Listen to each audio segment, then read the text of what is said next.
હાય friend, Gujarati cooking ચેનલમાં તમારું સ્વાગત છે।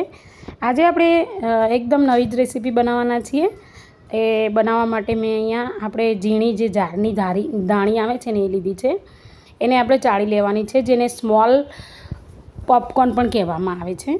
જો એ આ સરસ રીતે ચાળી લેવાની છે, કારણ કે એની અંદર થોડો ઘણો કચરો તો હોય જ છે અને જો આ રીતે કચરો નીકળે છે। પછી એક પહોળા મોટા વાસણમાં મેં તેલ લીધું છે। હવે એ તેલની અંદર આપણે વઘાર કરવાનો છે, પણ વઘાર કરતી વખતે ખાસ ધ્યાન એ રાખવાનું છે કે તેલની અંદર મસાલા દાજી ન જાય ને એ વસ્તુનું ખાસ ધ્યાન રાખવાનું છે, કારણ કે એના લીધે પછી એનો સ્વાદ બી બગડી જાય છે અને એકદમ છોકરાઓ ખાતા નથી પછી।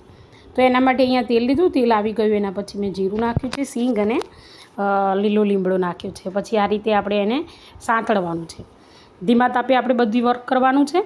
તો આ રીતે હવે મેં કશ્મીરી મિર્ચ નાખ્યું છે, પછી રેગ્યુલર મરચું પણ નાખ્યું છે અને હળદર અને મીઠું એ પ્રમાણે બધા મસાલા એડ કરી અને પછી કાળા ન થઈ જાય એનું ખાસ ધ્યાન રાખવાનું।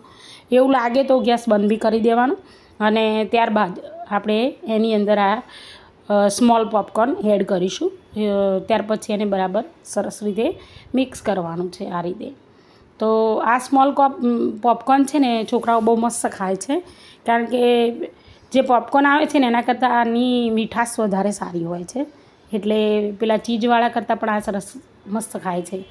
તો આ રીતે બસ જો કેવી રીતે સરસ મિક્સ થઈ ગયું છે। તો તમે પણ બનાવજો ને પ્લીઝ, આટલી સરસ રેસીપી બનાવું છું, કોઈ સબસ્ક્રાઈબ નથી કરતું, પ્લીઝ સબસ્ક્રાઈબ કરો અને તમે પણ બનાવજો અને મને કોમેન્ટમાં લખીને મોકલજો કે તમને મારી રેસીપી કેવી લાગે છે। પ્લીઝ સબસ્ક્રાઈબ કરવાનું ના ભૂલતા અને કોમેન્ટમાં લખજો ગુડ કે નાઇસ, તો મને પણ મોટિવેશન મળે અને લાઈક ચોક્કસ કરજો। હવે મળીશું આવતા વિડીયોમાં, બાય।